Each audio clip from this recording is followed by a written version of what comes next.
Well, I'm out on the revolt today,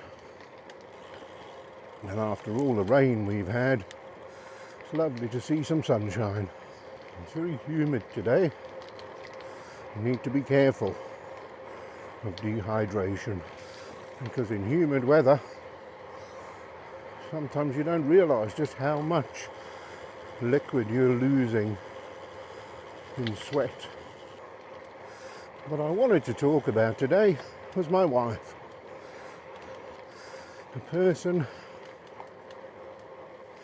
that you never see in these videos because she doesn't ride a bike. I, on the other hand, ride every day that I'm not either in work or we're going away somewhere. And I ride between 20 and 25 miles, and it takes me the best part of 2 hours when all's said and done. And she gives me that time without complaint. I do try and go out first thing in the morning to make sure that we've got time to do things later on in the day. So my wife can't actually ride a bike. And that's a shame, really, because it is a wonderful activity to do together. But nevertheless, the support that she gives me in all aspects of my cycling is tremendous. I mean, whenever I come back with a problem, just in conversation, you know, my cycling glasses are no good because the wind's getting behind them, making my eyes water. And before you know it, she's on the internet looking up characteristics of cycling glasses. Oh, look at that. The sea looks so blue on a sunny day. Quite busy out here today. It's the last weekend of the school holidays. And the sun's out. And it looks like there might be some sort of running event going on as well. Anyway, back to the story. In fact, this revolt that I'm sitting on today was a bike chosen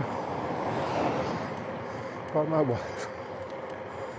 And when I say chosen, I don't mean she just picked it out and said that's a nice colour or anything silly like that. No, when I was looking for a new bike, reading reviews, looking at different types of bikes, all of that sort of thing. And what she would do was just listen to everything I said. And I'd talk about this particular bike and what I liked about it and that particular one and what I didn't like about it. And she'd look across when I was looking at my iPad and say, "Are you looking at bikes again?" And of course I was. So she would then say, "Oh, which one are you looking at?" And I'd say, "Oh, I'm looking at a trekking Monda or something." No, I don't think you're going to be happy on a road bike. And one thing and another. And eventually, when it came time to get a new bike, she said, "Well, from everything you've told me, I think you should get the Revolt." And it turned out to be absolutely the right thing. Recommended by somebody that's never ridden a bike, but just listens carefully to what I say. And so one morning, and we got up and she said, "Come on then, let's go to the giant shop, see if they've got a Revolt in your size." And they did. And here I am. But more than that, she's helped me put on tyres that I struggled with and all sorts of things that I've found difficult, doing mechanical things. I do have a tendency to go about things sometimes like a bull in a china shop, where she has a much more measured approach.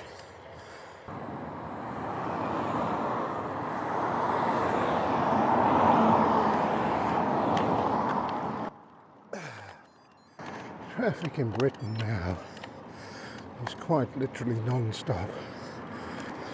Even minor roads, there's just no gap, constant flow of traffic. Anyway, back to the story. So while I'm struggling, my wife will be the one on YouTube trying to find a solution, and then she'll say, no, you're doing that the wrong way round. The man on YouTube said you should be doing that. And when I decided to upgrade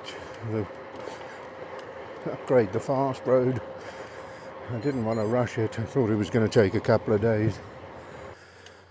And we've got 2 lounges in our house, which sounds incredibly posh, but it's not really. It's just the dining room that never got used.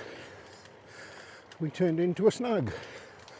I set up the bike stand in the back lounge, and there's many people's wives who wouldn't have let them do that, never mind help.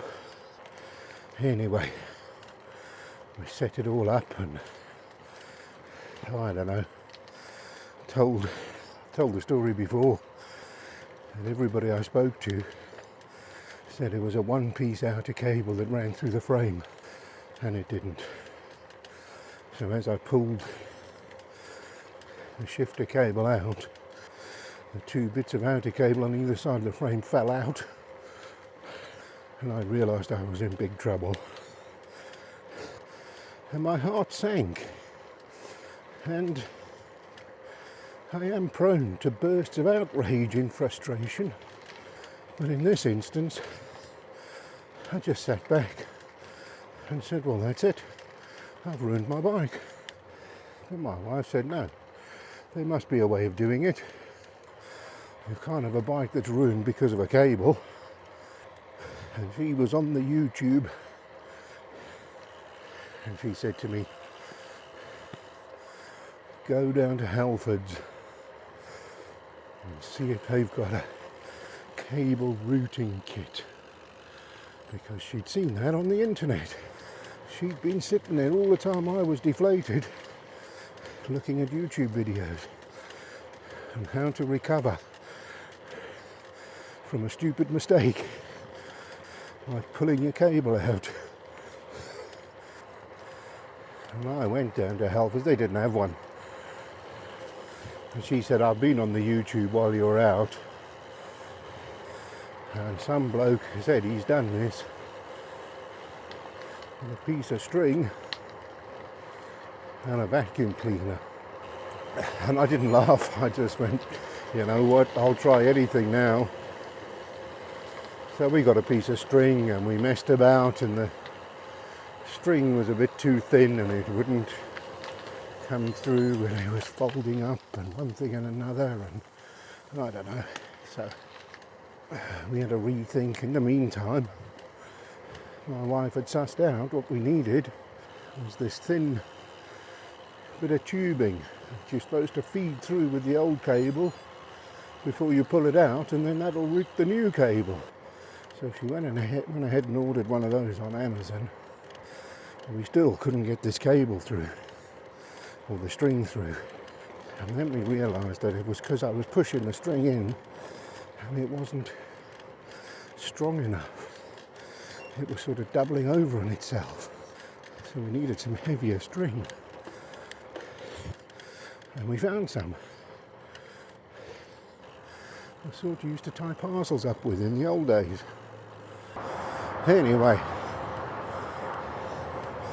put the vacuum cleaner on, and boof, the string came out the other end. Wow, what a relief.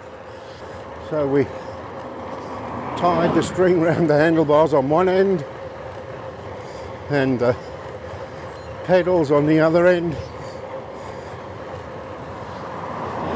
and we decided to call it a day. And between us, we got the job done. But as I said, that's the level of support and help I get from someone who doesn't even ride a bike. If your wife, partner, or whatever rides with you, well, that's great, because she's just as happy as you are spending money on gadgets and so on. But if your partner doesn't ride a bike and yet supports you the way my wife supports me, you're a very fortunate person, and you need to show your partner some appreciation, because this hobby is expensive and time consuming, and it's a generous partner that allows you to pursue it. What I will say though, if your partner asks you to take them somewhere in the afternoon, you take them, no matter how tired you feel from this morning's ride, because the generosity they show you is the least you can do.